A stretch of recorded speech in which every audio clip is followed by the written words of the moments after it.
Assalamualaikum warahmatullahi wabarakatuh. Apa kabar semuanya? Kembali lagi di video pembelajaran, dan kali ini membahas tentang pelaksanaan kewajiban dalam mata pelajaran pendidikan Pancasila dan Kewarganegaraan kelas 6 di tema 3. Adapun kompetensi dasarnya adalah menganalisis pelaksanaan kewajiban, hak, dan tanggung jawab sebagai warga negara beserta dampaknya dalam kehidupan sehari-hari. Tujuan pembelajaran yang akan dibahas pada kesempatan kali ini adalah siswa dapat menganalisis pelaksanaan kewajiban beserta dampaknya dalam kehidupan sehari-hari dan sebagai warga negara. Nah, sebelum kita membahas tentang apa itu kewajiban, nah tentunya kalau kewajiban itu berdampingan dengan hak, di mana hak adalah sesuatu yang kita terima ketika kita sudah melakukan kewajiban. Coba, masih ingat apa itu kewajiban? Betul, kewajiban adalah sesuatu yang harus dilaksanakan dengan rasa tanggung jawab. Kewajiban dilaksanakan dahulu sebelum menerima hak. Baik, selanjutnya orang yang sadar akan kewajibannya kemudian melaksanakannya, maka orang tersebut disebut sebagai orang yang tanggung jawab. Baik, sebelumnya kita sudah membahas tentang apa itu kewajiban, kemudian tanggung jawab. Nah, seperti apa contoh pelaksanaan tanggung jawab dalam kehidupan sehari-hari dan juga sebagai warga negara? Ayo kita simak bersama. Contoh pelaksanaan tanggung jawab sebagai warga negara diantaranya: 1. Melaksanakan kewajiban membayar pajak.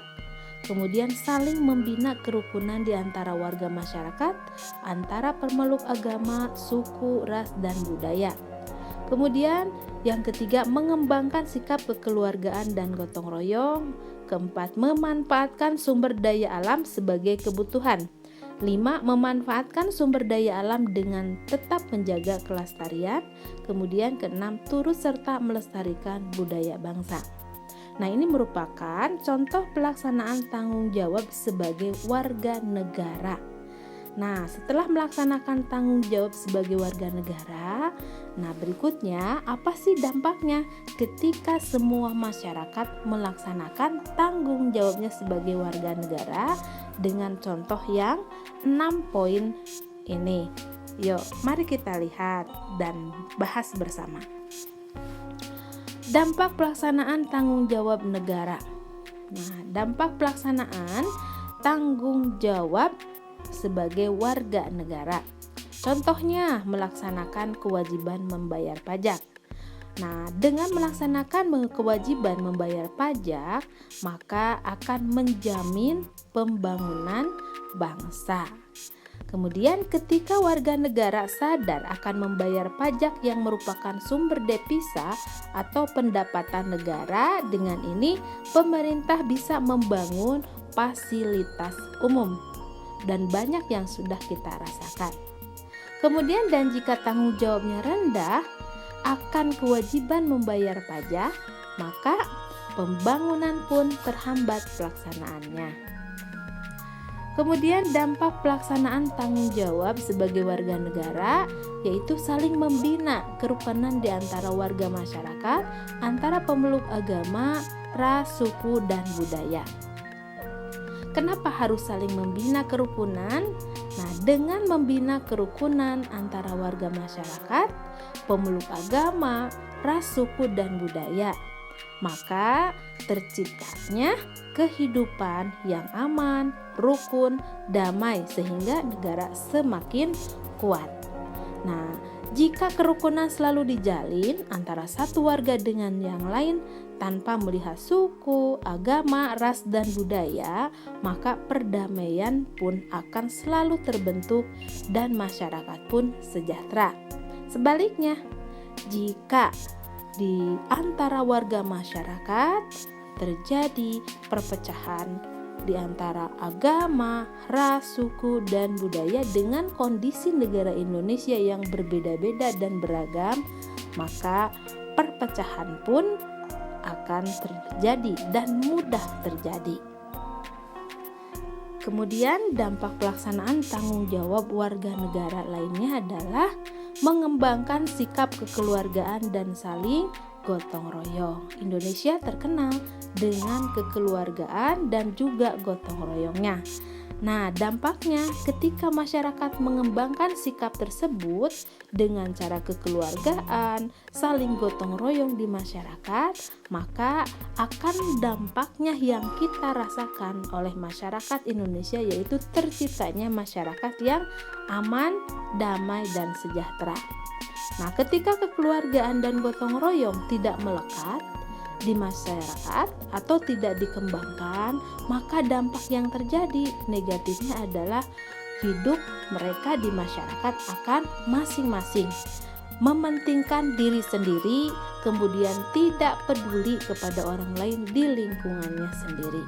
Kemudian dampak pelaksanaan tanggung jawab sebagai warga negara yaitu memanfaatkan sumber daya alam sesuai kebutuhan dan tetap menjaga kelestariannya. Nah, dampak dari memanfaatkan sumber daya alam sesuai dengan kebutuhan dan tetap menjaga kelestariannya adalah terciptanya masyarakat yang aman juga, damai juga, dan sejahtera. Kenapa? Nah, alam dimanfaatkan sesuai dengan kebutuhan, maka terpenuhi juga kebutuhan manusia. Sebaliknya, jika sumber daya alam dieksploitasi, maka akan mengakibatkan bencana alam kepada manusia itu sendiri dan dapat merugikan kita semua. Nah, barusan merupakan contoh-contoh dampak dari pelaksanaan tanggung jawab sebagai warga negara, di mana dampaknya dapat kita rasakan ketika dilakukan dengan tanggung jawab yang benar. Baik, setelah kita bahas tadi berkaitan dengan contoh tanggung jawab yang dilakukan di masyarakat sebagai warga negara. Nah, selanjutnya contoh pelaksanaan tanggung jawab di masyarakat yang dilakukan dalam kegiatan sehari-hari. Contohnya 1, mematuhi norma yang ada di masyarakat, kemudian menjaga ketertiban lingkungan, mengikuti kegiatan kerja bakti di lingkungan sekitar, ikut menjaga kebersihan, saling membantu jika tetangga sedang kena musibah. Selanjutnya, contoh pelaksanaan tanggung jawab di masyarakat. Nah, contoh tanggung jawab sebagai seorang pelajar di sekolah. Salah satu contohnya adalah diantaranya 1, menjaga kebersihan, keamanan, dan ketertiban sekolah, kemudian menghormati guru dan teman, mentaati peraturan dan tata tertib sekolah, melaksanakan tugas-tugas dari guru, belajar dengan giat dan tekun, selalu menjaga nama baik sekolah. Nah, ini merupakan contoh tanggung jawab sebagai seorang pelajar di sekolah. Nah, ini dilakukan dengan penuh tanggung jawab, tentunya tidak ada paksaan.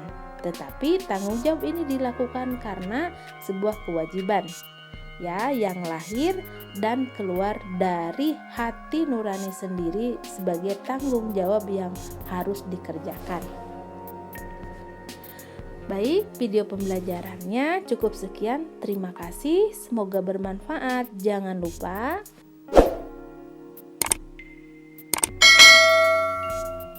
wassalamualaikum warahmatullahi wabarakatuh.